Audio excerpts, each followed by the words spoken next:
Cordial bienvenida al inicio de este espacio. Para el día de hoy tenemos una masterclass desarrollada a partir del siguiente tema: desafíos del discurso de la imagen como agente de violencia simbólica. En el día de hoy nos acompaña la doctora María Gabriela Villar García. Entonces vamos a iniciar este espacio con mencionando la trayectoria de nuestra invitada en el día de hoy. Bien. Bueno, la profesora María Gabriela es una investigadora de tiempo completo de la FAD de la UAE de México. Pertenece al Sistema Nacional de Investigadores. Tiene un perfil deseable PROMEP-CEP. Es doctora en Ciencias Sociales, maestra en Estudios para la Paz y el Desarrollo con énfasis en comunicación. Es licenciada en Diseño Gráfico con especialidad en Publicidad. Maneja una línea de investigación que aborda los estudios y el análisis de la imagen desde un contexto sociocultural en el diseño y la construcción social de identidades desde la diversidad cultural para el desarrollo social. Ha participado en diversas publicaciones nacionales e internacionales, así como ha impartido conferencias en estos dos ámbitos. Entonces estamos ante una experta en esta temática. No me presenté, disculpen. Mi nombre es María Fernanda Bolívar. Yo soy diseñadora gráfica, soy especialista en estudios pedagógicos y tengo una maestría en publicidad integrada y creatividad. Un placer estar aquí acompañándolos. Previamente, antes de este evento, le mencionaba a los estudiantes que estaban conmigo en clase lo importante de hablar esa relación entre el diseño y la violencia. Entonces vamos a empezar. Profe, María Gabriela, el espacio es todo suyo. Gracias, maestra Marifer, qué amable. Pues buenos días a todos y a todas. Y antes de iniciar con la plática que lleva como título, como bien comentaba la maestra Marifer, desafíos del discurso de la imagen como agente de violencia simbólica. Bueno, pues quiero agradecer la invitación a la doctora Alma Elisa Delgado Cuellar, académica de la Facultad de Estudios Superiores Cuautitlán de la UNAM en México, y especialmente al doctor Salomón Consuegra Pacheco, decano de la Facultad de Ciencias, Educación, Artes y Humanidades de ITSA, Institución Universitaria de Colombia, y a todos los profesores y profesoras que bueno, hacen posible que hoy, el día de hoy, yo esté con ustedes. Un poquito debo de poner en contexto esta charla.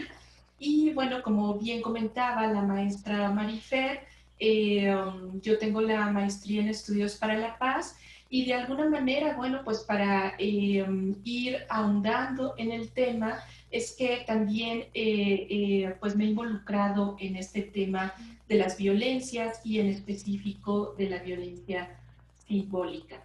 Y entonces,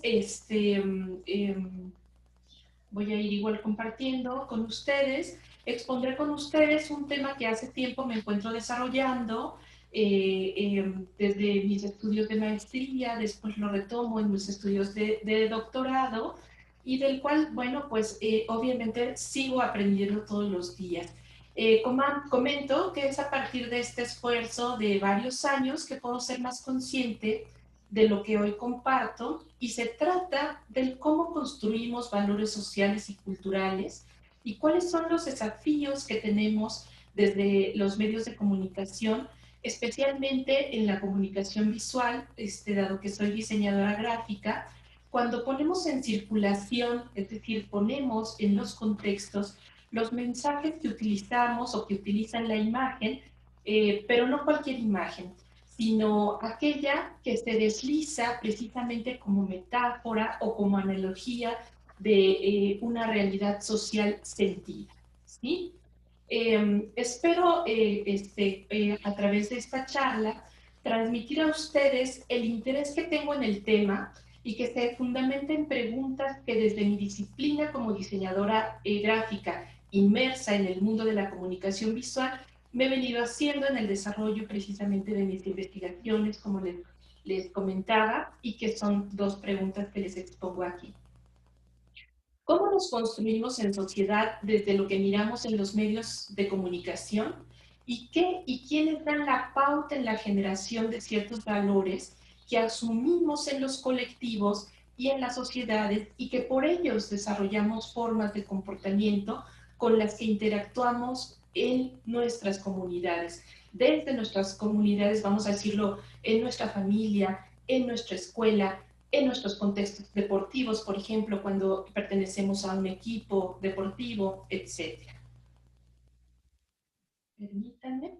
Y bueno, voy a iniciar mencionando que asumo esta charla desde una postura, un enfoque cualitativo o de la investigación cualitativa, que es el paradigma del constructivismo social. Y bueno, ¿por qué el constructivismo social? Porque, bueno, en palabras de Álvarez Galló, en este paradigma, en este contexto, la mirada trasciende la comprensión de la mente y de los procesos cognitivos individuales.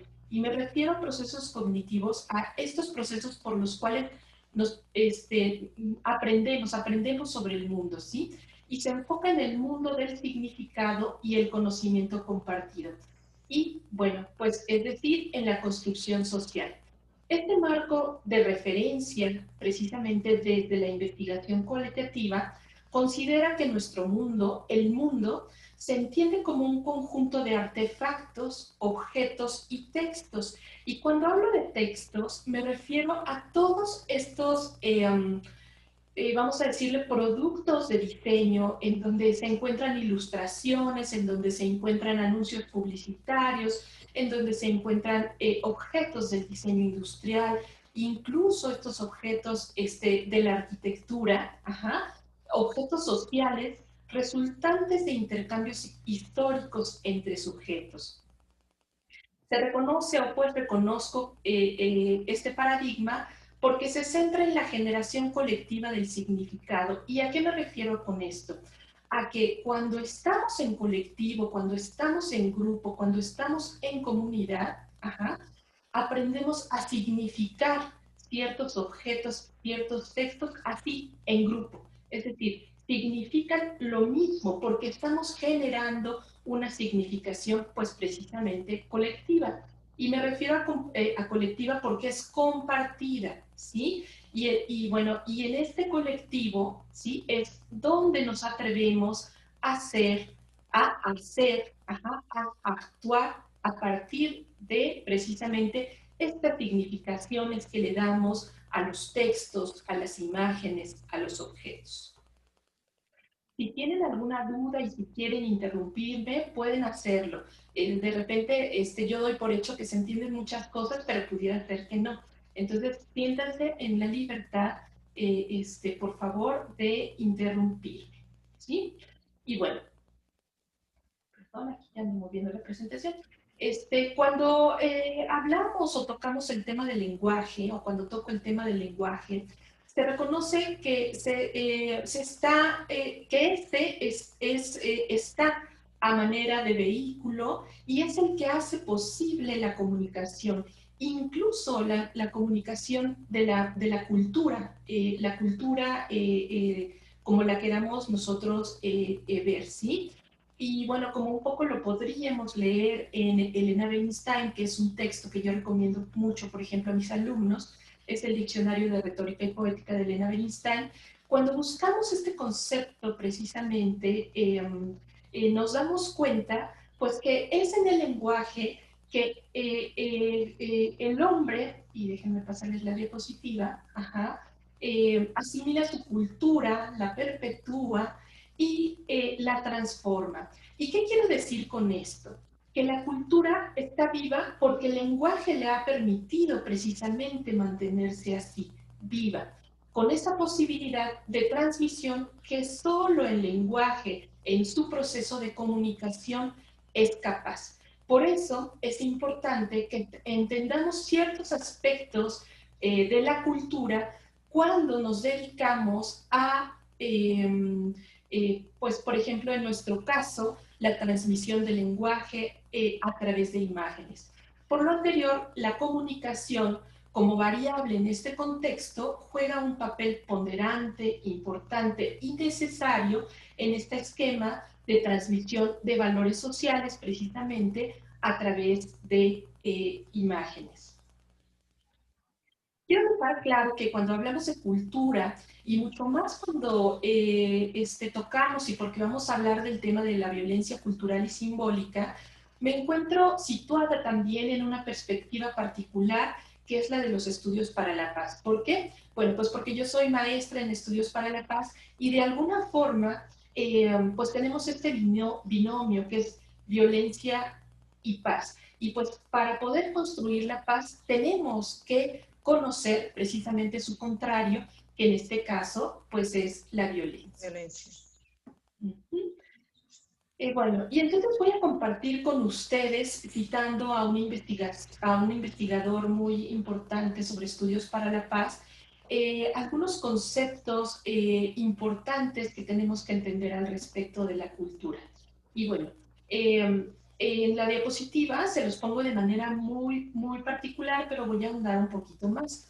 Primero, la cultura es transmitida mediante el proceso de inculturación. ¿Y a qué me refiero con esto? Al proceso por el cual las personas adquirimos, nos apropiamos de los usos, las creencias, las tradiciones, etcétera, de la sociedad en la que vivimos o de la comunidad o del grupo en el que vivimos. Dos, que la cultura es un hecho social y sus pautas culturales, por tanto, son pautas comunes. ¿A qué me refiero con esto? A que precisamente significamos en colectivo, ¿sí?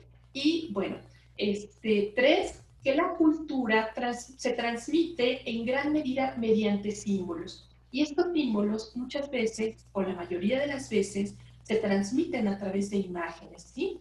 El ser humano cuenta con una capacidad cognitiva esencial que es la de simbolizar, ¿sí? Todos, de alguna manera, aprendemos y todo el tiempo estamos simbolizando. Entendiendo que un símbolo es cualquier objeto o texto o configuración de objetos o textos, como ya habíamos comentado, que pueden representar una idea, una acción o un actuar. Representa y presenta rasgos que están asumidos como convención socializada, ¿sí? Es decir, entendemos ciertos símbolos porque ya están socializados en nuestro grupo, ajá. Y bueno, quiero poner particular atención en este concepto porque hace hincapié en la utilización de símbolos, los cuales veremos más adelante cuando lleguemos al tema de la violencia simbólica. Lo que quiero, bueno, vamos a decir que quede claro, es que la cultura se transmite a través de símbolos. Otro de los conceptos que tenemos aquí es que la cultura es adaptativa.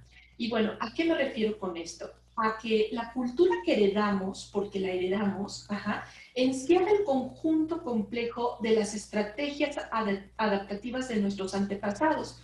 Pero hay que hacer énfasis en que las soluciones a problemas pasados pueden no ser las soluciones más adecuadas en los tiempos actuales, ¿sí? Y es algo que hoy en día en nuestras sociedades, tanto en Colombia como en México, estamos observando. Hay muchos cambios sociales y estos cambios sociales también se derivan y desencadenan en nuevas formas de comportamiento, en nuevas formas de, vamos a decirlo, de convivencia. Y bueno, a esto es de alguna manera a lo que me estoy refiriendo. Y bueno, en la última, y entonces es importante mencionar que la cultura cambia, tiene un esquema, difusión, adopción de innovación de comportamientos, de formas de convivir y de actuar en grupos o colectivos. Por ejemplo, hoy cuestionamos desde muchos espacios el patriarcado y bueno, pues es precisamente una cultura heredada, pero hoy en día nos damos precisamente esta oportunidad de observar lo diferente y de pensar que podemos convivir de otra manera, ¿sí? En este tenor, las culturas son sistemas en permanente transformación.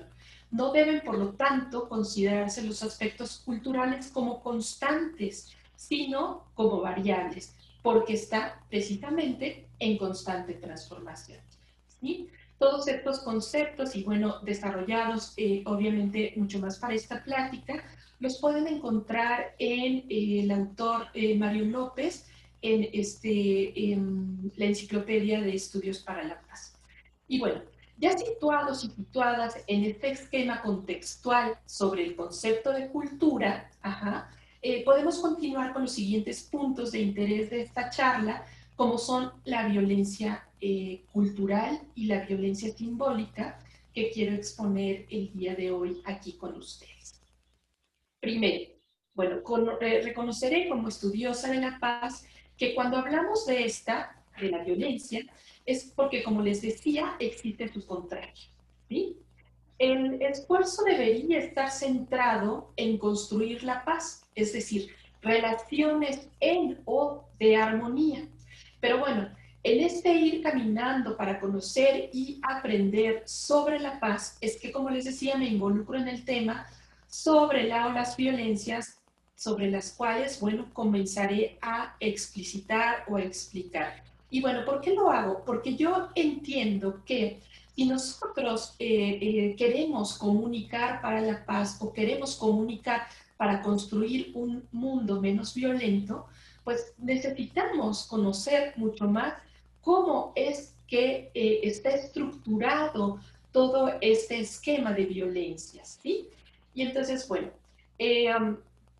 comenzaré mencionando que la violencia, siguiendo a un autor importante al respecto, que es Fisas, es una acción que desemboca en un estado fuera de lo natural, una ruptura de la armonía, precisamente, provocada por la acción de cualquier persona, cualquier ente, referida o se refiere a actos humanos que emplean o inciden contra el modo regular de convivir, ¿sí?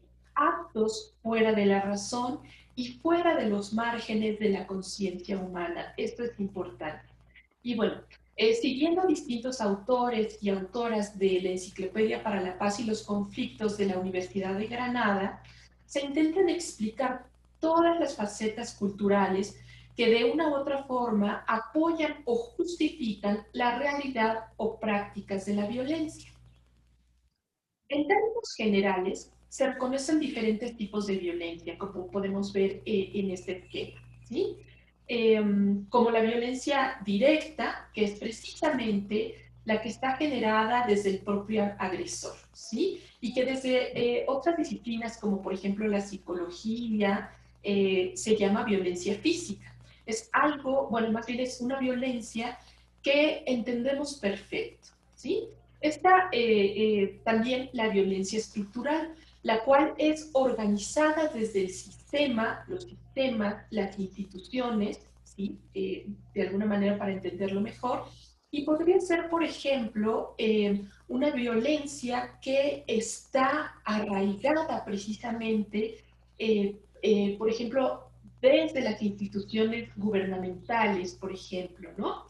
Se encuentra también, y es la de interés para, para esta plática, la violencia cultural, que ejerce su poder desde las ideas, las normas culturales, como alegato o aceptación natural de situaciones provocadas por ella. Es decir, todo aquello que en definitiva desde la cultura legitima o promueve la violencia de cualquier origen o signo. ¿Sí? En este sentido, sobre la violencia cultural, puedo decir que no solo se justifica, sino que también promueve la acción en determinado sentido. Y estas acciones, pues obviamente, son acciones violentas. Bueno, en este contexto, la violencia cultural se inserta en diferentes ámbitos y el ámbito propio de nuestra disciplina, el diseño gráfico o la comunicación visual, no está excluido o excluida de dicha situación, ya que encontramos que a través de ella se intentan imponer modelos culturales universales, pensamientos únicos que infravaloran y niegan la riqueza de la diversidad. Y por ejemplo, coloco aquí esta imagen eh, que, bueno, está precisamente en un decálogo de los años 50, 40, 50, 70, ajá, que hablaba precisamente de cómo debería comportarse una esposa en ese tiempo. Y nos dice, una buena esposa siempre sabe cuál es su lugar. Y bueno, pues es precisamente a esto a lo que me refiero cuando hablamos de violencia cultural. Esta violencia que de alguna manera la tenemos tan asumida que incluso pudiera parecer muy, muy normal y está por eso naturalizada en nuestras culturas. Voy a pasar a la siguiente diapositiva. Cualquier cosa, si no llegaran a ver la presentación, por favor, me avisan. Bueno, y es así que cuando los símbolos culturales asumidos como únicos o verdaderos se convierten en el elemento central de la construcción del lenguaje, se considera la violencia simbólica desde la violencia cultural, es decir, está dentro de la violencia cultural como la más abstracta para su estudio. ¿Por qué? Pues porque la tenemos asumida, porque la tenemos naturalizada, porque actuamos cuando la utilizamos de una forma muy naturalizada, ¿sí? Y bueno, paso a la siguiente diapositiva. Entonces, la violencia cultural, ajá, y concluyendo un poquito sobre este tema, es aquella forma sutil de violencia casi invisible que se justifica en la cultura como forma de comportamiento aprendido. Bueno, aquí hemos distinguido que los comportamientos culturales pueden deconstruirse, ajá, para dar paso a nuevos comportamientos que tiendan a trascender en los grupos, evitando precisamente hacernos daño, evitando violencias en un esquema de búsqueda de convivencia incluyente, ajá, le llamaría yo, ¿sí?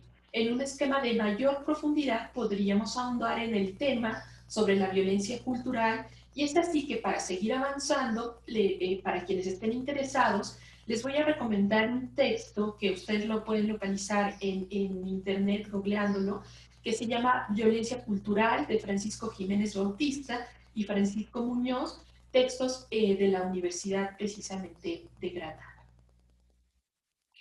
Y bueno, concluiré un poco el apartado de tipos de violencia, insistiendo en la importancia del lenguaje en la construcción de la cultura, ya que, como lo mencionan los autores que he ido citando, induce a formas de pensar y actuar. Mencionaré que una cultura de paz, plural e integradora, es la contraparte de este tipo de violencia, la violencia cultural. Y acuérdense que esta está absorbiendo precisamente la violencia simbólica. Por eso, la importancia de incluir aspectos en el lenguaje y la comunicación como lenguaje inclusivo, un lenguaje, citando a Muñoz y Jiménez, libre de agresiones, marginaciones e ignorancias. Por último, mencionaré para este tema que la violencia cultural la podemos encontrar desde instituciones como, por ejemplo, la religión o las religiones, hasta en el arte, la comunicación, las ciencias formales, incluso que se utiliza para justificar la violencia directa y la violencia estructural. Bueno, teniendo ya más claro a qué nos referimos con violencia cultural, pasaré de forma particular a la violencia simbólica.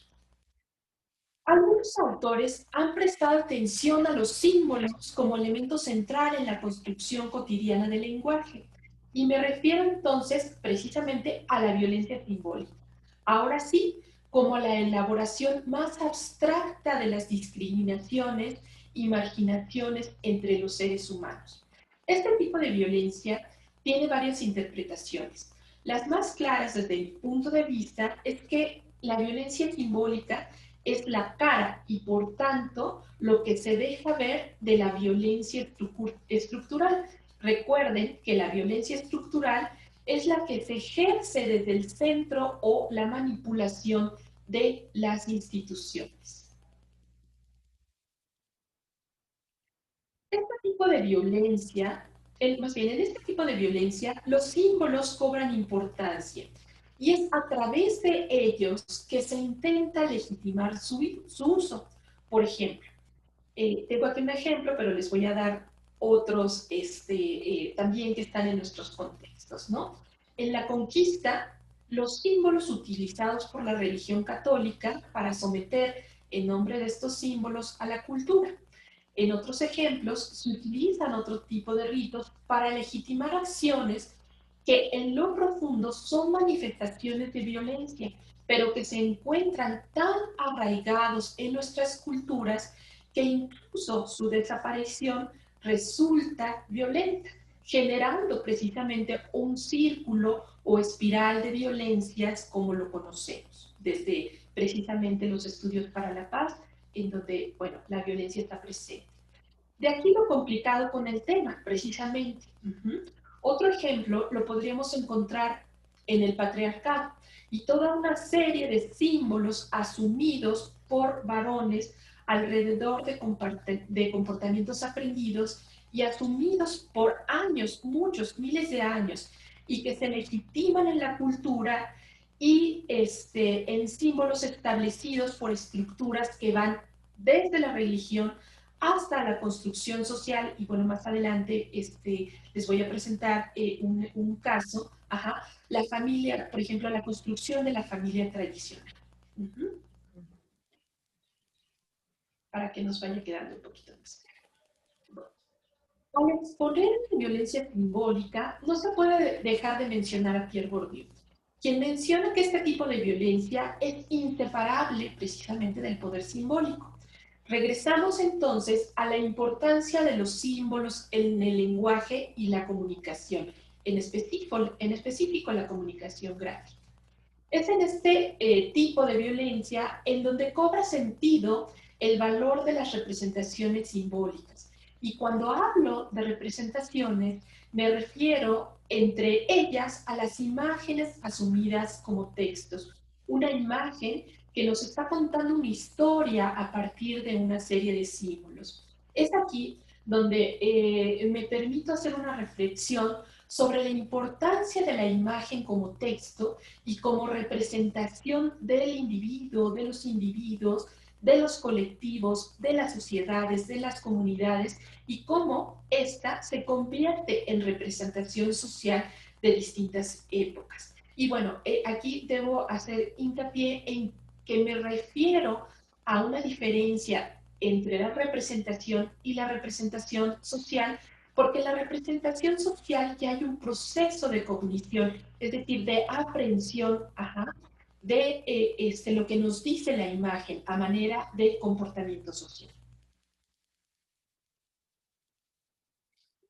Permítanme, les cambio la diapositiva. Y bueno, la relación entre la violencia simbólica y las representaciones sociales, así como los imaginarios, son un hecho cuando precisamente los símbolos perpetuados por la cultura legitiman violencias, entre ellas la simbólica. El tema que estamos abordando es un tema de la comunicación a través de la imagen y el papel social de esta. A su vez, cómo estas imágenes se vinculan con las formas de consumo de las sociedades, trasladando símbolos, significados y valores precisamente a estas, ¿sí? Se puede observar, como ven, una relación con la violencia cultural y la violencia simbólica. Por otro lado, adentrándome en el mundo de la comunicación, una de las funciones objetivas precisamente de la comunicación visual, pues es transmitir imágenes. La comunicación de este tipo promueve la transferencia mediante canales naturales o artificiales, que en palabras de Moles son un fragmento del mundo situado en un lugar y una época determinada hacia otro lugar y otra época para influir en el desarrollo de los comportamientos del receptor. Por ejemplo, en el caso que les expongo aquí, es publicidad de los años 50, casi llegando a los 70, es una publicidad de 1957. Y bueno, pues es precisamente a lo que me refiero.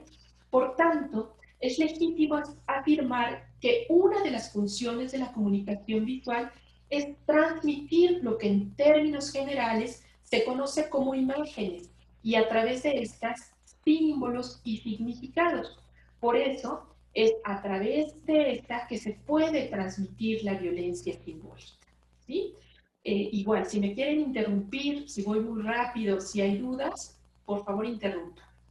De una manera rápida, dejar claro que una representación social puede originarse de una imagen que ha pasado por un proceso de cognición en la mente del receptor.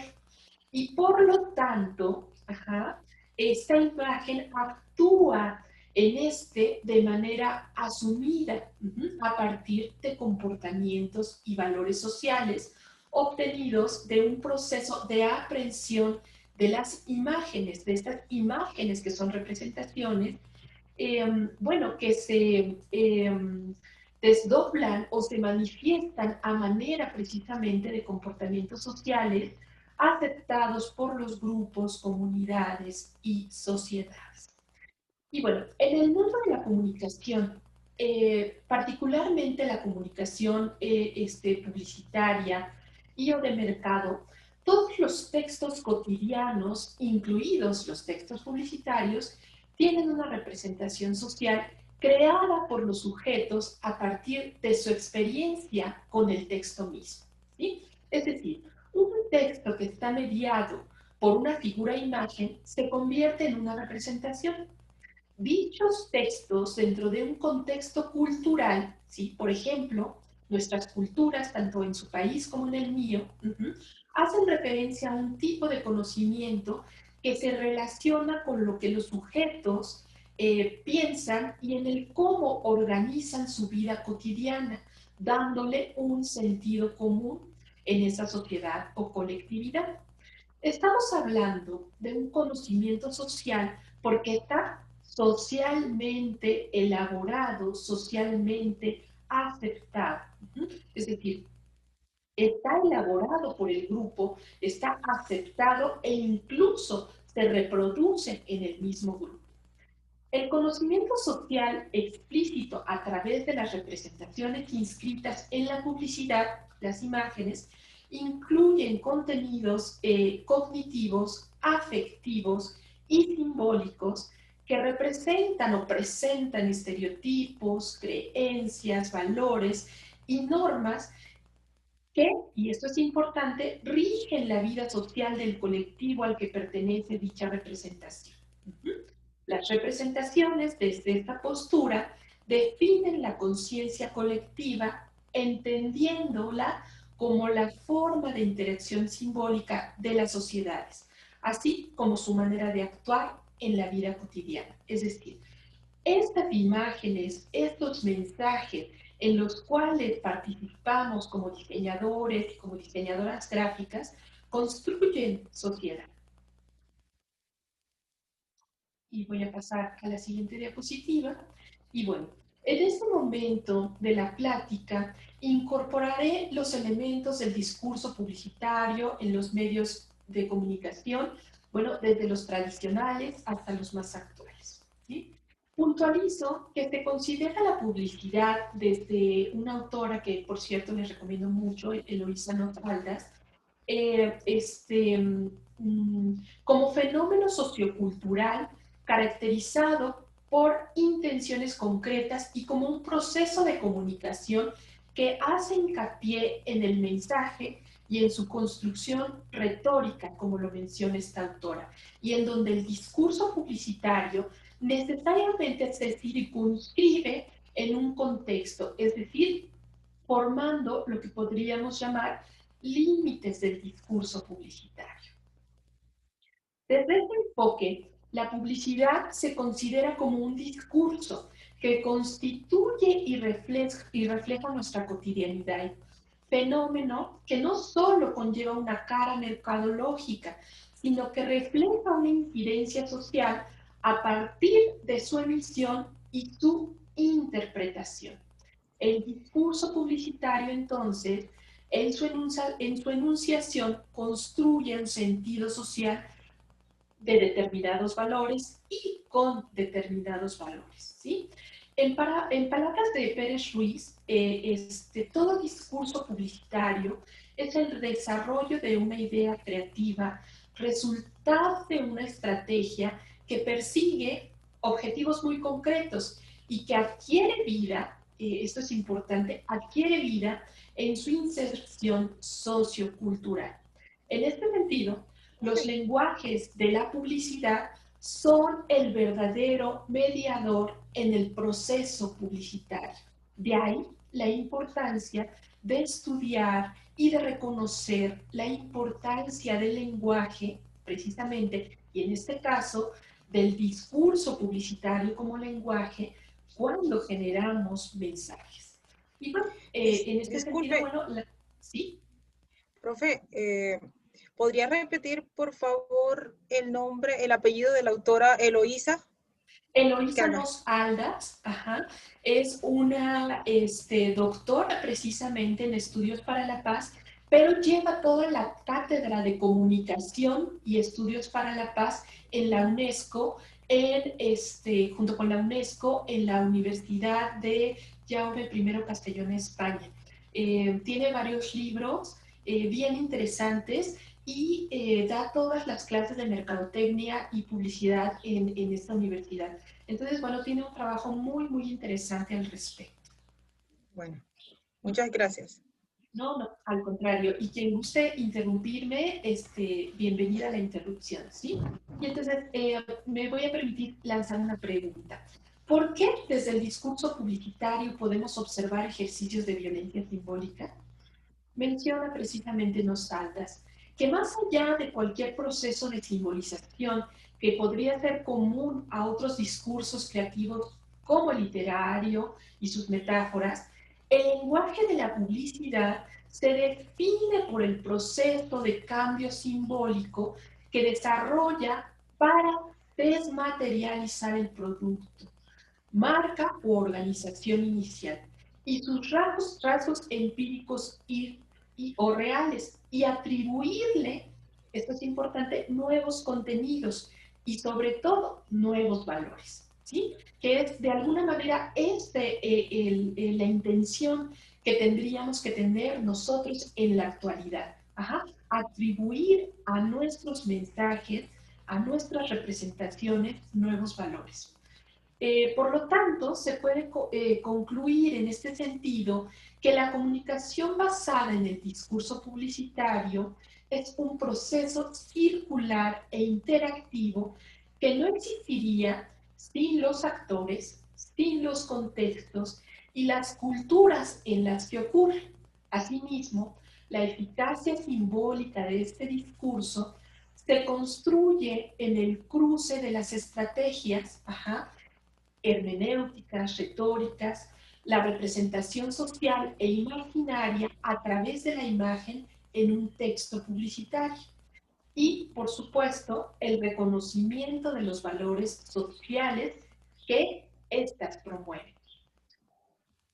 Para hacer más significativo el aprendizaje sobre el tema o lo que estamos el día de hoy tratando, quiero presentarles un caso desde mi contexto, México, y al mismo tiempo generar una dinámica de participación con todos ustedes sobre la deconstrucción de algunos discursos publicitarios de época. ¿Sí? Bueno, y quisiera presentarles precisamente el caso de la construcción social de la familia de clase media y detonante de violencia cultural y simbólica a partir, pues, precisamente de la publicidad de época. En el caso particular del discurso publicitario dirigido a la familia como grupo para generar colectividad, la estrategia publicitaria se estableció a partir de la atribución de valores que utilizan la representación del grupo como referente simbólico, o, en su caso, a los integrantes por separado, creando una conversación simbólica en la que se activan deseos asumidos por el grupo como identidad colectiva.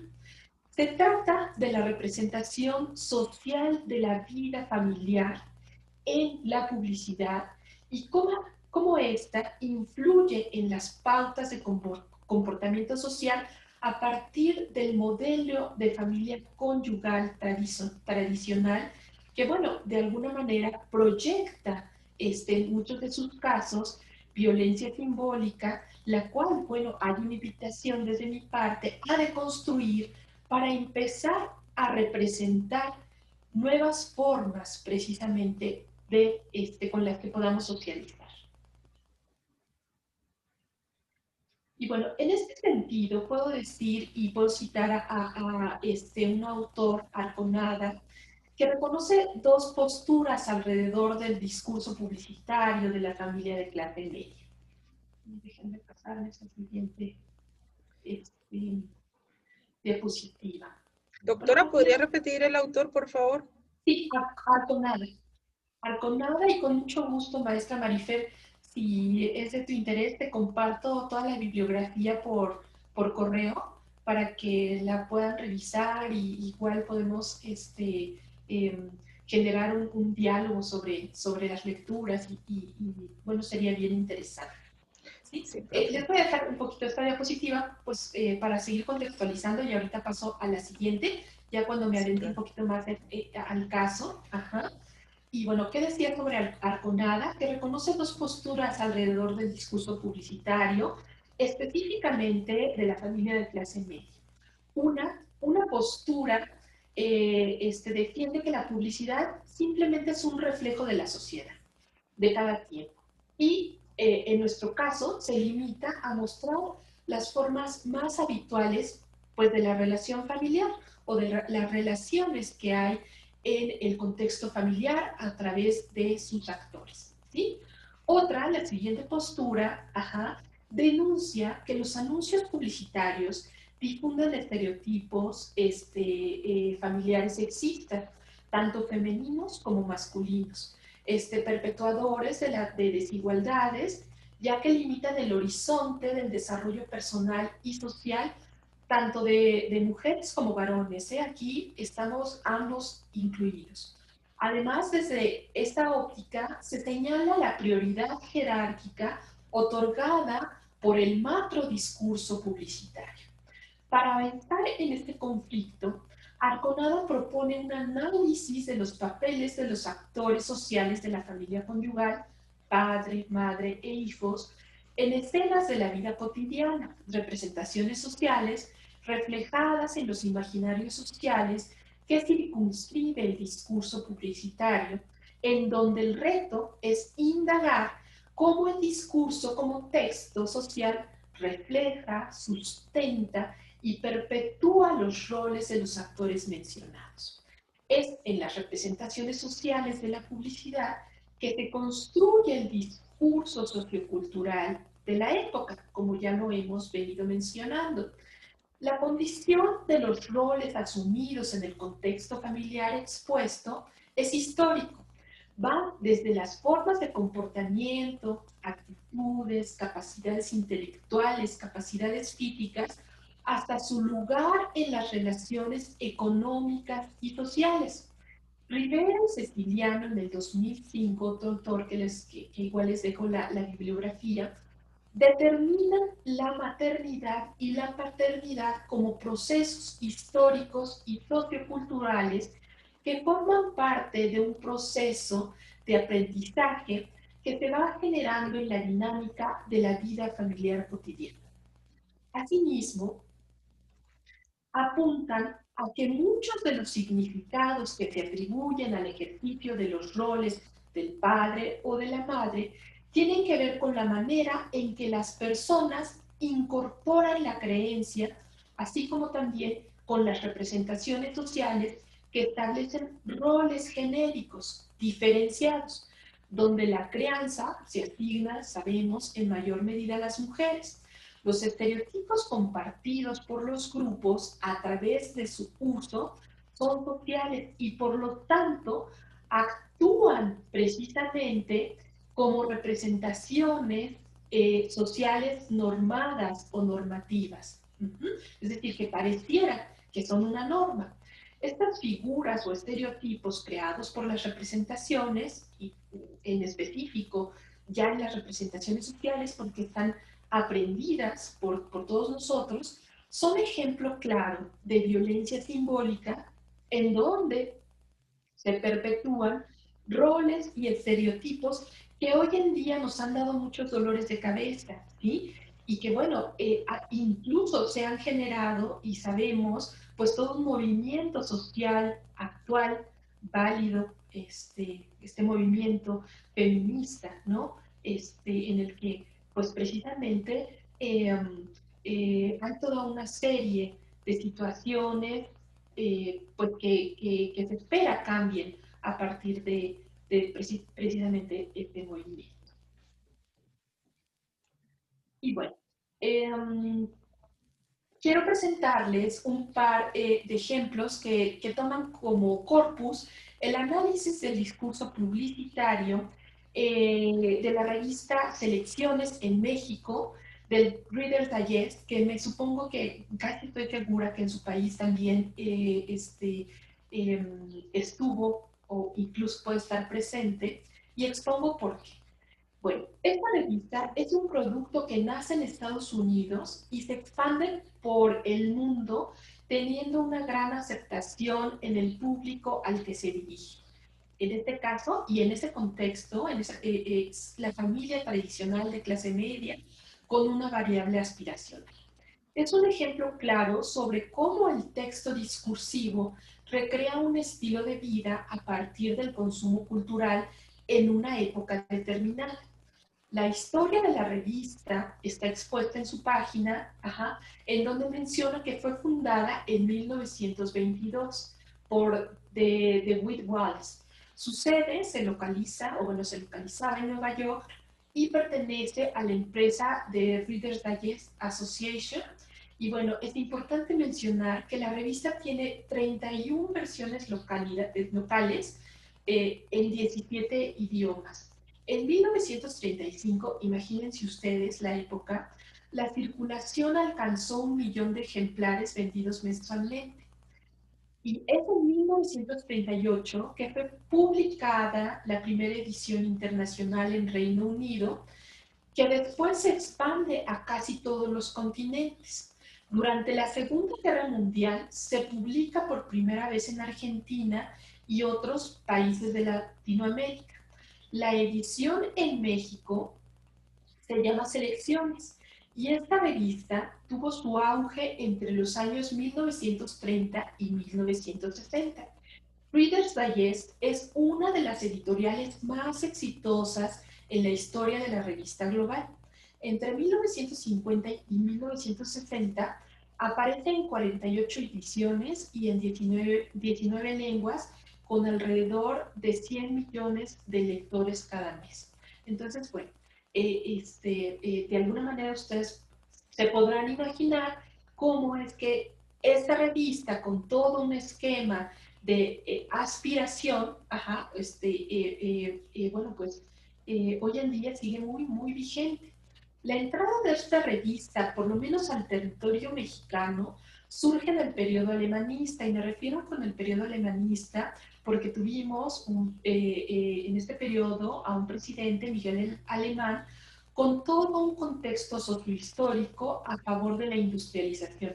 Y bueno, a favor de la industrialización me parece que no solo en México, sino en todos los países de Latinoamérica. En nuestro caso fue un sexenio paradigmático, imperialista, que conlleva toda una serie de elementos que permiten justificar el estudio de este caso, ¿sí?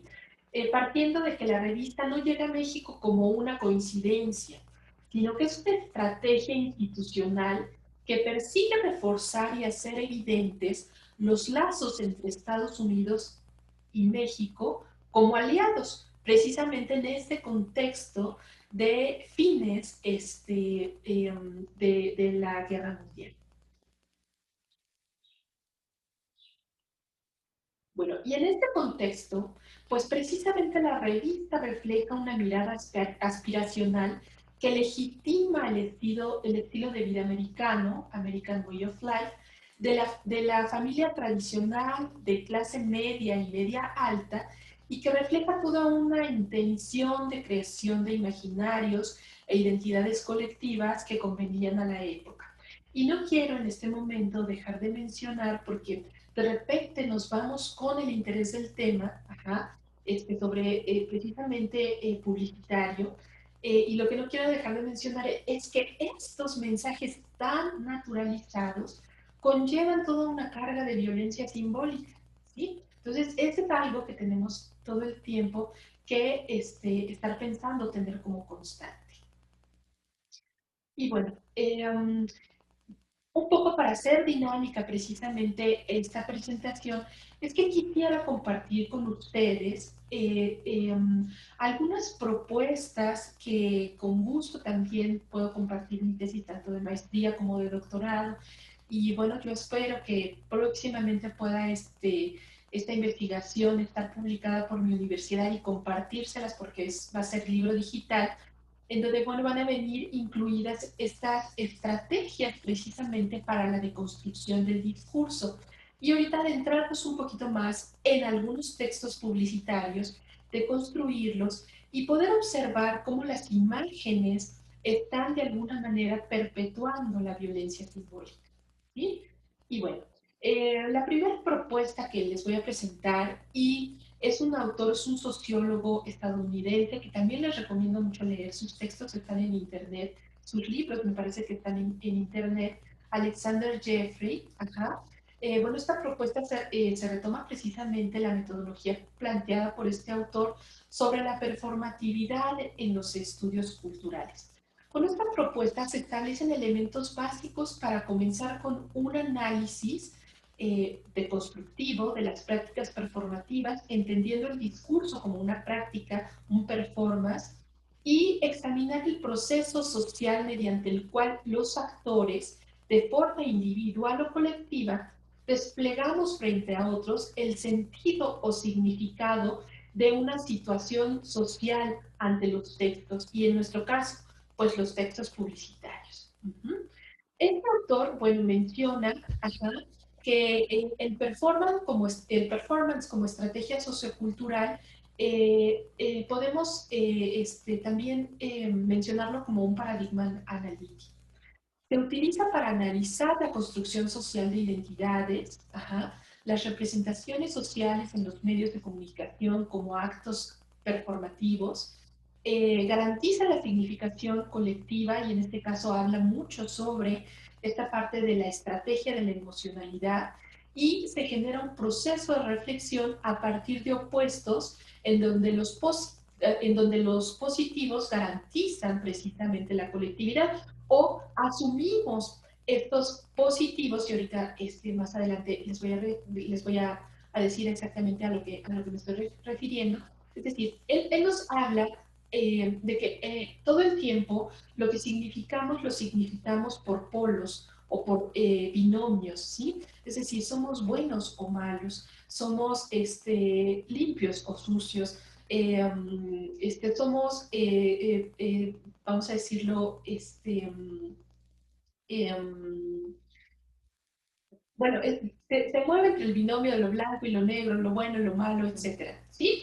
Y entonces, estos actos para la acción performativa deben de deconstruirse a partir de una serie de estrategias, pues que precisamente nos van a permitir reconocer cómo es que están conformados los mensajes, sus estrategias, y entonces, bueno, en esta deconstrucción poder tomar decisiones para reconstruir los mensajes o para construir nuevos mensajes en donde podamos evitar precisamente la violencia simbólica. Otra propuesta, y que para mi caso, bueno, ha sido muy fácil de utilizar y que les puedo recomendar, es la propuesta de Humberto Eco en su libro sobre la estructura ausente, en donde nos habla ya precisamente de el discurso publicitario. Y bueno, él reconoce dos tipos de registro en la publicidad, el registro verbal y el registro visual.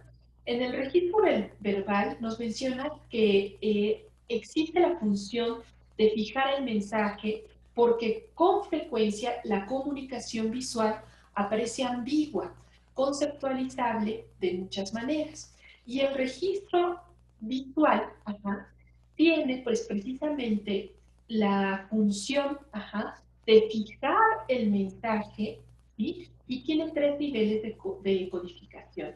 Uno, que es el nivel icónico, muy reconocido, conocido por toda la GRE y todos los estudiantes del área del diseño gráfico, el nivel iconográfico y el nivel tropológico. No me voy a entretener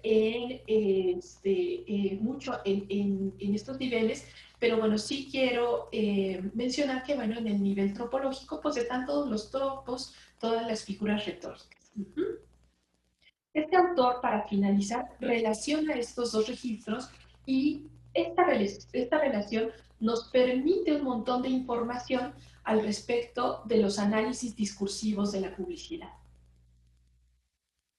Y por último, bueno, este es el mismo, Humberto Eco, bueno, nos habla sobre, en el registro visual, poder, pues de alguna manera, poder detectar los niveles, el icónico, el referente visual, el significante, el valor emotivo, identificar la representación social, identificar el tropo regularmente. En los tropos encontramos las metáforas, las analogías, los personajes, sus roles, los recursos visuales.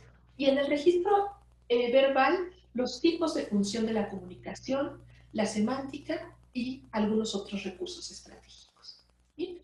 La tercera propuesta, una mucho más antigua, que se refiere a la propuesta de John Austin, que nos habla sobre la teoría de los actos del habla. Estudia el efecto de los discursos sobre los interlocutores. ¿Sí? Tiene como objeto de estudio las motivaciones y reacciones de los interlocutores y los tipos y objetos del discurso a partir precisamente de la performatividad. Como se dan cuenta, hay una relación muy estrecha de lo que este autor propone con la de Alexander Jeffrey, que es una propuesta mucho más actual.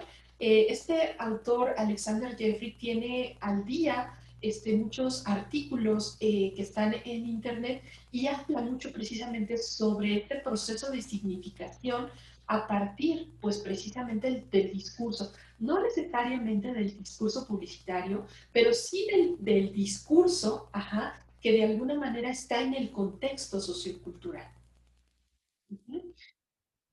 Y entonces, bueno, ¿todo esto para qué?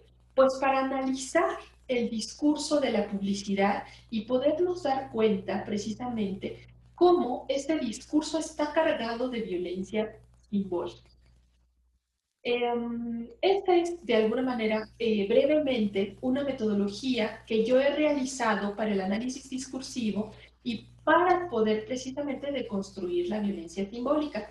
No me voy a detener aquí, más bien me voy a ir a la práctica. Y bueno, pues vamos en conjunto a intentar deconstruir este anuncio publicitario, ¿sí? Si nos vamos precisamente a pues lo que hemos venido trabajando aquí en la charla, ¿qué tenemos en este anuncio publicitario? Bueno, aquí está la referencia, es un texto discursivo del rol de la madre y los hijos, el padre y los hijos. Está este anuncio publicitario, está en la revista que yo les comentaba de junio del año de 1957. ¿Y qué dice este anuncio publicitario? Fíjense nada más, ¿no? Hablando ya pues de la construcción de la familia tradicional. Kingsmans para su príncipe azul. Ajá, ¿quién es el príncipe azul? La mejor demostración de afecto para papá es el obsequio de un estuche Kingsman con los aromas varoniles más distinguidos. Oro imperial trío. Lujosísimo estuche con exclusivos frascos dorados rellenables de 260 mililitros. Un alarde de elegancia y buen gusto. Todos estos atributos, precisamente, que el hombre debería de tener o debe de tener de acuerdo a estos esquemas publicitarios. ¿Sí? El obsequio ideal para todo caballero elegante. Kingsmen's viene también en línea Cordet, etcétera, etcétera, a precios populares, tradicionalmente lo más fino para la elegancia masculina, todavía algo más elegante. Al respecto, precisamente de esta intención de un análisis discursivo, bueno, nos vamos a partir de todas las estrategias las formas de deconstrucción que les acabo de presentar, de manera ya mucho más particular, podemos decir lo siguiente. ¿Sí? En el acto locutivo podemos encontrar los tipos de función. Ajá. Tenemos la referencial o la cognoscitiva. Todos ustedes de alguna manera, si son estudiantes de comunicación, comunicación gráfica o diseño gráfico, reconocemos todos estos esquemas. ¿Y qué nos dice aquí?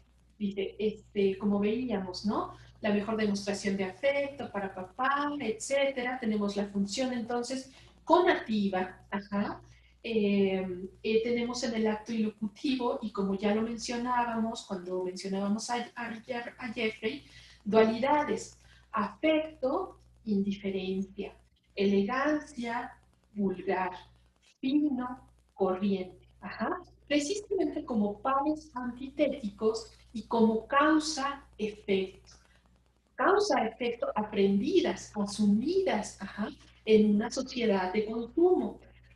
Rey, elegante, fino y satisfecho.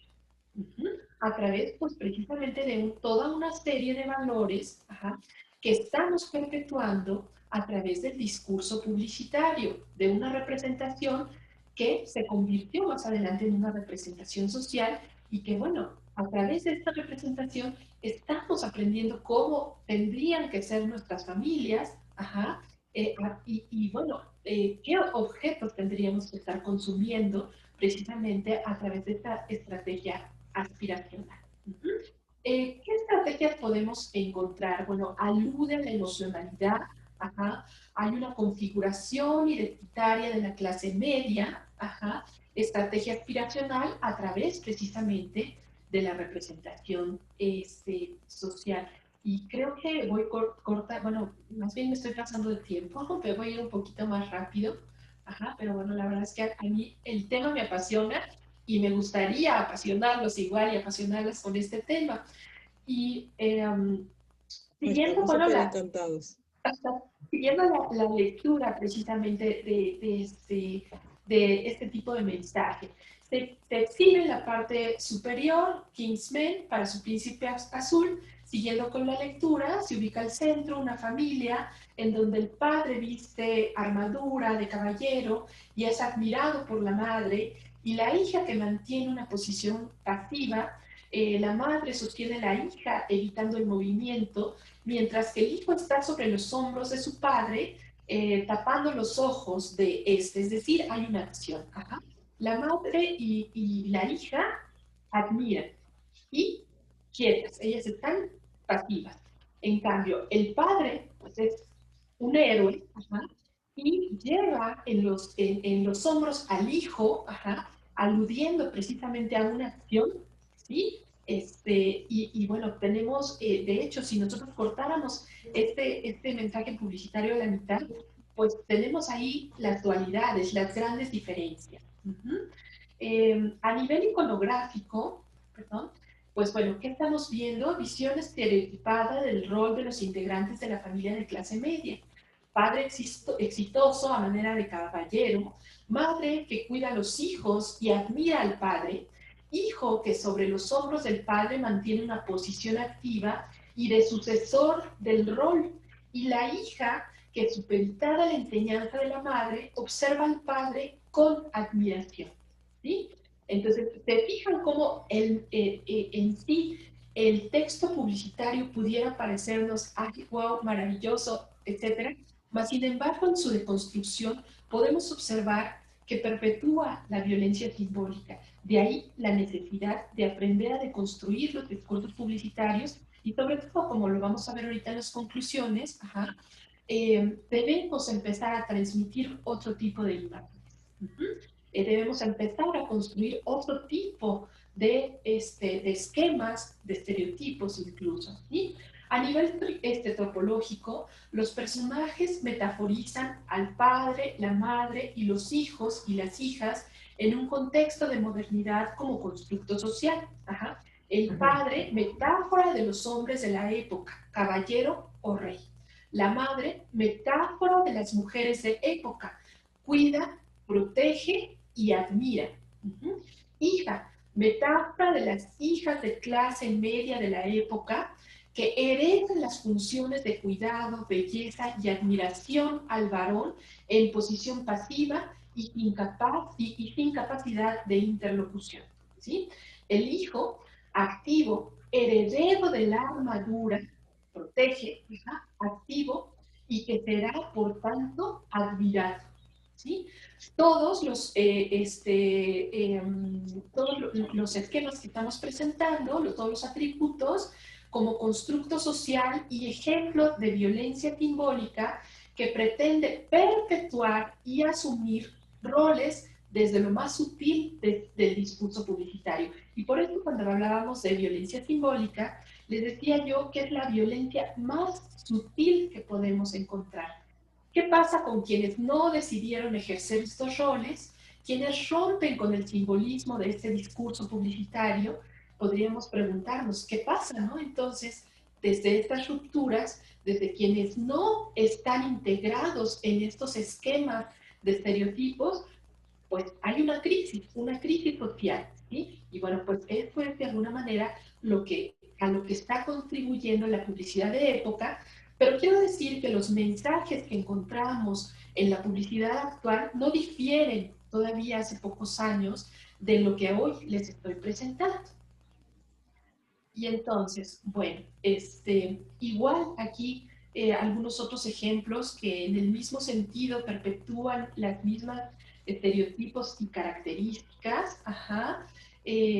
La madre, crean y cuidan en función de los otros, permanecen en la vida de los otros, se caracterizan por la reproducción social como condición de la feminidad o feminidad, cuidado de los hijos e hijas, vigilando su educación y alimentación. Como personas se le atribuyen la belleza, la limpieza, la pulcritud y la juventud. De los otros propicia la salud, el ahorro, el uso de electrodomésticos. ¿Por qué? Pues porque es la que cuida el tiempo, ajá, y regularmente pasividad. Ajá. Referentes, valoración estética de la belleza, ropa, cosméticos, electrodomésticos, y la función regularmente es una función afectiva. Madre e hijo, admiración, nutrición, hombre fuerte, saludable y activo. Y la madre es la que tiene, de alguna manera, que conservar estos atributos de admiración, de nutrición y de actividad. Ajá. Madre a hija, la reproducción de los roles domésticos, un ser débil, un ser emocional, así como objeto de la publicidad, mirada de aprobación, tareas domésticas, heredadas y, pues, obviamente, pasiva, ¿no?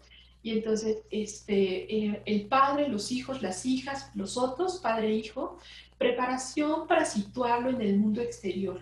El padre estará relacionado con el crecimiento intelectual del hijo varón, no de la hija.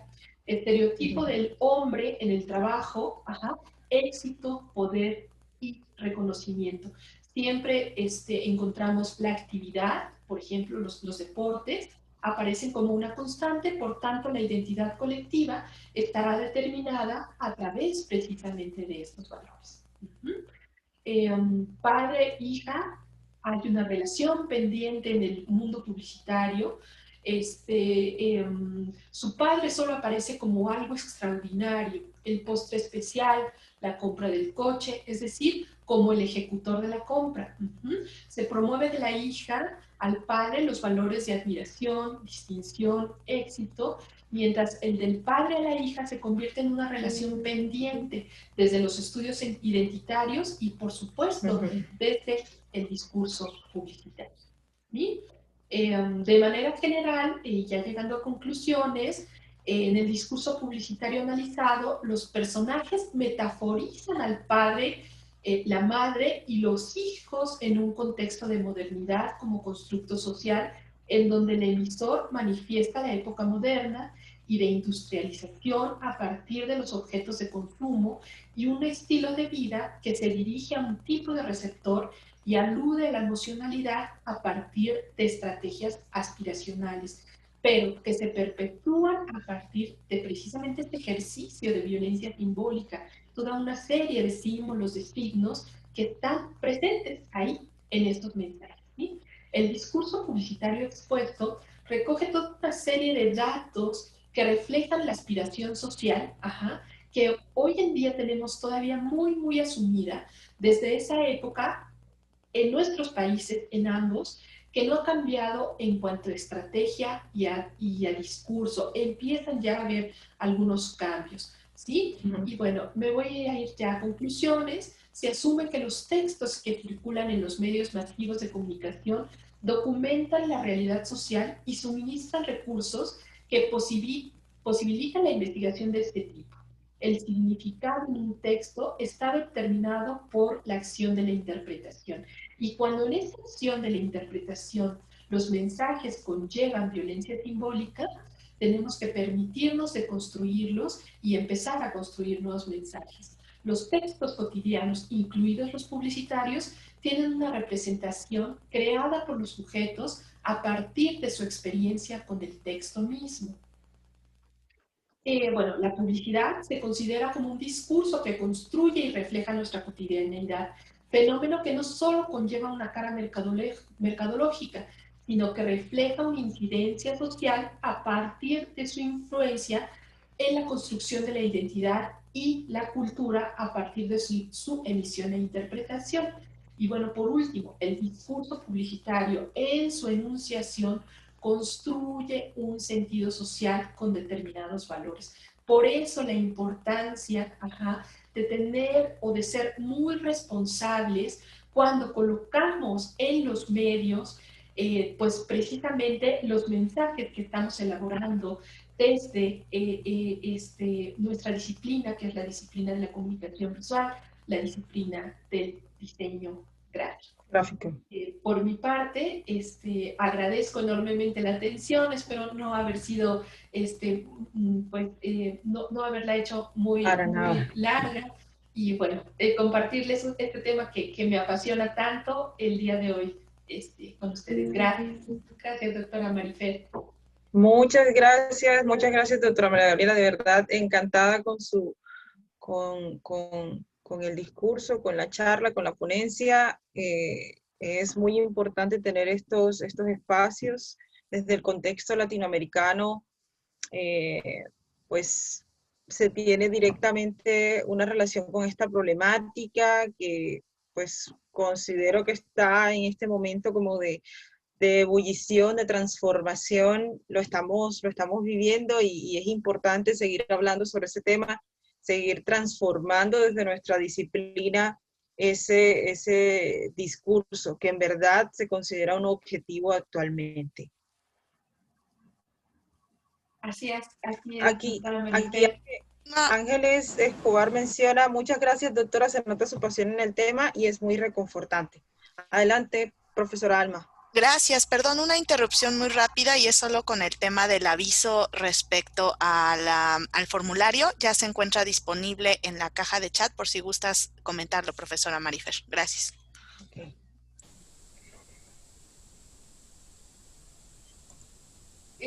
Bueno, pues agradezco los comentarios que por aquí ustedes han colocado, de verdad los agradezco mucho. efectivamente es un tema que me apasiona y pues yo les dejo mi contacto, mi Facebook, estoy como Gabriela Villar, eh, este, eh, mi contacto también con la doctora Marifer, mi correo investigación.fad.villar@gmail.com. Para quienes les interese, yo trabajo toda una línea de investigación con alumnos y alumnas en mi facultad, en donde, bueno, pudiéramos hacer vínculos, pudiéramos hacer convenios, pudiéramos trabajar un montón de cosas juntos y juntas para quienes realmente estén interesados e interesadas en el tema. Hoy en día es un tema que se está poniendo muy, no quiero decir que se está poniendo de moda, porque no es de moda, es un tema más bien muy necesario, ajá, porque bueno, si por ejemplo yo no les hubiera presentado el día de hoy, pues precisamente el constructo de familia tradicional, pudiéramos haber traído a la discusión pues todo este movimiento social del feminismo, ¿no? Y toda la serie de imágenes que han estado saliendo al respecto y de construirlas y bueno, hacer evidente precisamente la necesidad que tenemos desde los medios de comunicación, desde la publicidad, de construir otro tipo de mensajes, de construir otro tipo de sociedad, otro tipo de valores que nos permitan, pues incluso la coexistencia de la vida humana, ¿no? Como, bueno, pues nos los hace ver pues precisamente esta pandemia. Es importante, de verdad, pues sí sería sumamente interesante poder continuar con estos espacios e incluso poder generar proyectos que, como usted bien menciona, sigan haciendo hincapié en la transformación y no en realidad poner algo en tendencia, porque más allá de eso es poder deconstruir un comportamiento y generar cambios significativos en nuestro contexto. Entonces, podemos dar paso al espacio de preguntas. Hay algunos estudiantes que quieren realizar preguntas. Aquí hay una pregunta de Andrew Montealegre. Él menciona... Okay.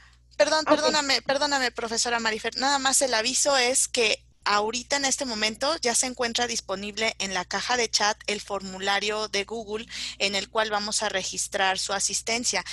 Sean tan amables cada uno de ustedes que nos acompañan en esta clase. Por favor. De llenarlo, exactamente, por favor. Muchas gracias. Voy a pasarlo nuevamente porque ya por el chat se colocó muy arriba. Aquí se pasó nuevamente el formulario, chicos, para que lo puedan ir llenando. La profe Alma también lo acabó de pasar. La pregunta sería, doctora, ¿cómo reacciona usted en la incorporación de mensajes provenientes de la publicidad sabiendo los efectos que tiene? Fíjate que es una pregunta bien interesante porque precisamente a partir de que yo empecé mi maestría y empecé a analizar y a ver con otros ojos los mensajes publicitarios, la verdad es que nunca vuelves a ver una película con los mismos ojos, nunca vuelves a ver un mensaje publicitario con los mismos ojos, siempre estás deconstruyendo y por supuesto que te indignan algunas situaciones, otras, bueno, que hoy en día han empezado a aparecer, pues las agradeces, pero sobre todo hacer evidente esta capacidad que todos y todas deberíamos tener sobre la capacidad de indignación ante toda esta violencia simbólica, ¿no? Es eso de alguna manera lo que me causa de manera muy, muy general indignación, pero además esto se convierte en un reto en mi ejercicio profesional para con mis alumnos desde lo académico, pero también como profesional del diseño en la construcción de mensajes. Interesante, muy Por aquí importante. decían que si les vuelvo a compartir la charla para alguna otra ocasión, pues con mucho gusto. Decían que si podían abrir el micrófono, por supuesto, adelante. Sí. Para eso estoy aquí el día de hoy, para compartir con ustedes. Adelante, chicos, seguimos en ronda de preguntas. Quien quiera puede activar su micrófono o dejar la pregunta en la caja de chat. Recuerden que está activada el link de formulario para llenar su asistencia al evento. ¿Puedo hacer otra pregunta? Adelante. Sí, claro, adelante. Tomando como precedente lo que dijo hace un rato, ¿cómo decide usted qué información incorporar? Ya que en el ejercicio de la comunicación, habiendo un emisor y un receptor, entonces en algún momento se va a tener que recibir mensajes. De otra manera, entonces se estaría cerrando y no podría pues adaptarse a los tiempos, a lo que se requiere. ¿Cómo decide usted qué incorporar y qué no? ¿Cómo Hablando en la decido? publicidad. Claro, mira, la verdad es que a mí me parece que algo, un elemento importante en nuestra disciplina, que me parecería que incluso es el todo, es la creatividad, ¿sí? Y entonces, ¿qué es importante considerar en este ejercicio creativo? Y porque va a venir otra profesora a hablarles precisamente sobre la creatividad. ¿Qué elementos sería importante considerar en la estrategia creativa? Pues precisamente evitar, ¿sí? Reproducir el ejercicio de la violencia en cualquiera de sus manifestaciones. Por supuesto, la violencia simbólica. Y para esto, ¿qué tendríamos que hacer? Pues permitirnos romper con todos estos esquemas estereotipados que tienen cargas muy fuertes de valores sociales con los cuales o de los cuales tenemos que romper hoy en día.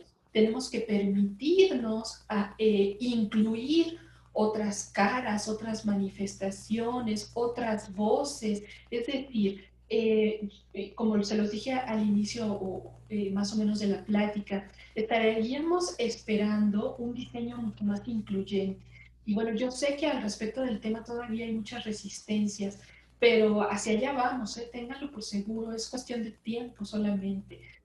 Tenemos que estar muy claros en que la inclusión desde el lenguaje hasta todo lo que quieran que tenga que ver precisamente con la inclusión va a ser una estrategia constante en los medios de comunicación. Y bueno, la comunicación visual pues incorporada, por supuesto. Así es, así es. Eso que usted menciona, doctora, me hizo recordar la objetividad que tiene que se relaciona con el diseño, la funcionalidad, el hecho de salir del cuadrado de la subjetividad para empezar a trabajar con objetivos más dicientes y en torno al objetivo de comunicación. A veces nos enclaustramos en la idea de que me gusta, no me gusta, cuando en realidad tendríamos que pensar desde el diseño en pues si funciona, si en realidad está contribuyendo a la solución de una problemática, si está moviendo fibras, si en realidad invita a la transformación, porque es cierto que nuestra comunidad todavía se resiste y es constante en la proliferación de ciertos comportamientos, de seguir haciendo las cosas de determinada manera. Así es, doctora Marifer, maestra Marifer, así es. En realidad, pues sabemos, ¿no? Que desde los medios de comunicación, en los mensajes, pues, siguiendo a Humberto Eco, yo la verdad es que es uno de mis autores preferidos, empezaron a romper con el univocismo y el equivocismo, algunas estrategias que ahorita un poquito también reflexionando sobre la pregunta anterior de Andrew, algunas respuestas que yo he estado indagando, investigando, las podemos encontrar, me parecería hoy en día, y les invito también a ahondar más en el tema, en la hermenéutica analógica, ¿sí? Como una posibilidad de romper con el univocismo y el equivocismo precisamente en el lenguaje. Esta hermenéutica analógica les recomiendo al autor Emilio Beuchat, un autor Emilio, mexicano. espérame, es Beuchot. No sé si es exactamente Emilio, pero es Beuchot. De repente ya empiezo a ¿Cómo confundir se algunos escribe? autores, pero es Beuchot. Beuchot. Beuchot, con B de burro. Exactamente. Ajá. Y su propuesta de hermenéutica analógica, que es precisamente esta posibilidad, ajá, de trabajar desde la comunicación con ciertas analogías para romper con estos esquemas de univocidad, de equivocidad y apostar precisamente a un diálogo con nuestro receptor.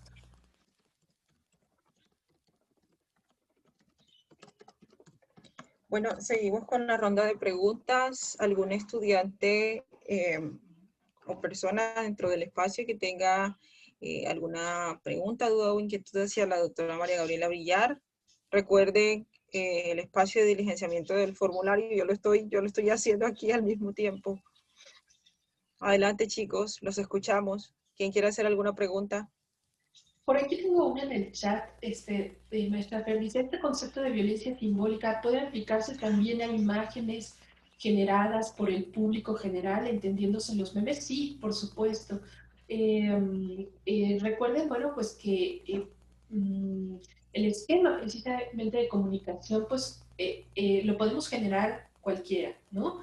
Y sí, los memes son un ejemplo muchas veces, pues precisamente de violencia simbólica. Aquí habrá que ser muy conscientes de algo. Es decir, cuando ya conocemos que existe esto y cuando estamos involucrados ya profesionalmente como diseñadores y diseñadoras gráficas, comunicólogos, en estos aspectos, ya no hay vuelta atrás. O sea, tenemos que tener cierta conciencia al momento de construir los mensajes y, por supuesto, de transmitirlos. Cuando una persona no conoce sobre el tema, bueno, pues de alguna manera podemos indignarnos y hacerlo evidente, etcétera. Pero bueno, cuando ya nos movemos como profesionistas en el área, pues tenemos que ser muy, muy cuidadosos y cuidadosas en este tipo de esquemas de comunicación.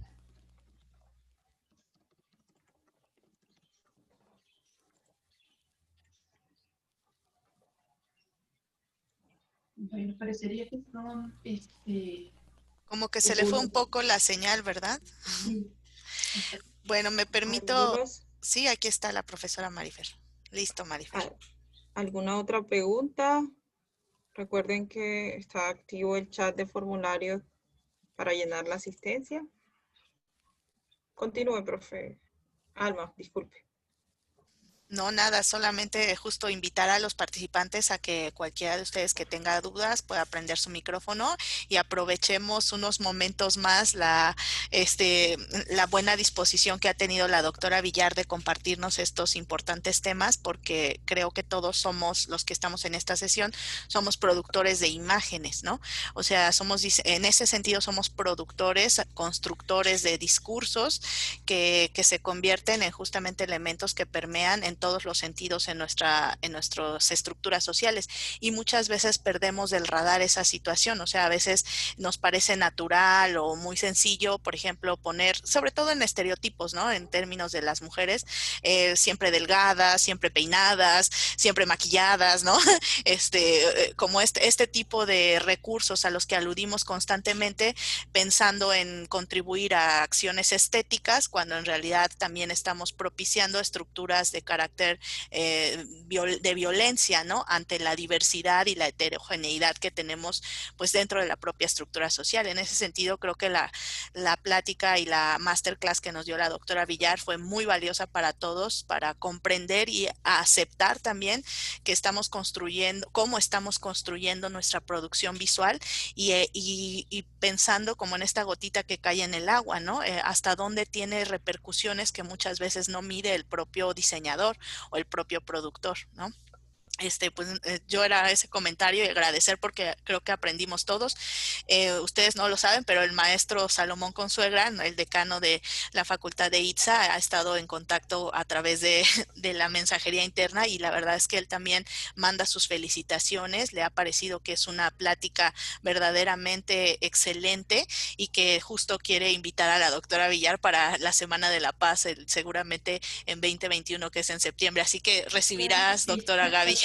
Claro que sí, yo con mucho gusto, es un honor para mí y sobre todo, bueno, cuando este tema en lo particular me apasiona, tengo años inmersa en él y todos los días aprendo un montón de cosas. Doctor Salomón, agradezco mucho sus palabras y por supuesto que con gusto estaré con ustedes. Gracias, doctora. Buenos días a todos. Recibo un saludo de la institución universitaria ICSA, de las directivas académicas, especialmente de la Facultad de Ciencias, Educación, Artes y Humanidades, el cuerpo docente de la facultad que nos acompañan hoy. Gracias a la profesora María Fernanda, creo que ha hecho un manejo impecable de esta conferencia, de verdad. Estamos muy contentos. Nuestra facultad lidera todos los procesos que tienen que ver con la paz, con la reconciliación al interior de la universidad, pues, y queremos transmitirlo a la sociedad de Barranquilla, del Caribe, y no solamente, sino de Colombia. Siento que pues, su aporte hoy ha sido muy valioso en todos estos temas de pronto, pues, cómo nos lleva en ese camino de las herencias culturales, cómo a través de esos mensajes vamos arrastrando y definitivamente a veces ni nos damos cuenta cómo vamos, digamos, promocionando esa violencia en todos los niveles. Y algo importante que rescataba por ahí de pronto, el tema que a veces nos centramos en el tema de la violencia y es como el tema del iceberg. No recuerdo el autor que menciona esta parte y pues no descubrimos qué es lo que hay detrás de todo este proceso de violencia o digamos, que se genera al interior de la sociedad. Sí, como lo decía la doctora Alma, muy seguramente ya tomé todos sus datos, me acompañan varios profesores del Semillero de Paz y todo el tema de la Cátedra de Paz, que la vamos a estar contactando. Precisamente hoy estamos trabajando una propuesta en temas de paz, temas de currículo de paz, para participar en el Ministerio de Ciencias del Gobierno Nacional, y creo pues que, o le pido humildemente pues que nos acompañen en este proceso, que sus aportes van a ser muy valiosos. Saludos también a todos los estudiantes del programa de diseño gráfico y de todos los programas de la institución universitaria ISA y de todas las universidades que nos acompañan hoy. De verdad, muy contento. Gracias también a la doctora Alma por ese también siempre el seguimiento y pendiente de todo esto. De verdad, muy contento. Esta es su casa, estamos a sus órdenes en la institución universitaria ISA. Gracias. Muchas gracias a ustedes. Y muy honrada, por supuesto que muy honrada de participar con ustedes. Gracias, profe. Chicos, aquí sigue activo el formulario de asistencia. Aquí hay un mensaje por parte de Ángeles Escobar. Creo que también habrá que considerar incluso hasta las fuentes de imágenes que utilizamos, hablando acerca de las imágenes de stock, por ejemplo, donde siempre se utilizan personas de piel blanca y tienes que filtrar los resultados como étnico o algo similar, como si ser blanco fuese la norma. 100% de acuerdo. Por eso yo les comentaba, ¿no?, que nuestro lenguaje tendrá que ser mucho más incluyente y a eso me refiero. Tendremos que encontrar en estas representaciones la diversidad con la que está construida nuestras propias culturas, ¿no? Esa es la invitación pues precisamente que en todos los mensajes, todas las imágenes que de alguna manera construyamos, pueda estar inserto este mestizaje que tenemos como cultura, pero más que es sumamente rico, ¿sí? Y romper pues con estos esquemas, como dices, del hombre blanco, de la colonización, etc. Interesante, por ejemplo, en nuestro país a mí me pareció muy positivo el hecho de que en el concurso nacional de belleza, en esta oportunidad, existiese la participación de 6 mujeres que pertenecen a etnias específicas de nuestro país o a minorías, cosa que esa visibilidad antes no se tenía. Entonces me parece que es un resultado positivo, un cambio positivo que hace que otras niñas, por ejemplo, se miren en ellas y quieran pues participar y representar esas otras ideas reales de lo que en realidad es la belleza, que también hace que se hable o se visibilice la violencia, porque vienen de espacios de nuestro país que han sido víctimas del conflicto armado, por ejemplo, y que en relación con otras instituciones nacionales, como por ejemplo el Centro Nacional de Memoria Histórica del país, pues se puedan seguir hablando de ese tema. Claro que sí, maestra Marifer, coincido 100% con usted, precisamente de que debemos permitirnos de construir el discurso para entender las implicaciones que este tiene y reflexionar en torno a qué nuevas representaciones debemos transmitir, qué nuevas identidades queremos construir. Y como les decía, ¿no? Es un trabajo que tenemos pendiente desde nuestra disciplina. Chicos, no olviden el formulario. ¿Alguna otra pregunta, duda o inquietud que quieran realizarle a la doctora María Gabriela? Los escuchamos, los leemos. Muy buenos días, profesora María Gabriela, doctora María Gabriela Villar, María Fernanda Bolívar y Alma Elisa Delgado. ¿Cómo han pasado? Habla con el profesor José David Bobadilla Barreto. Buen día.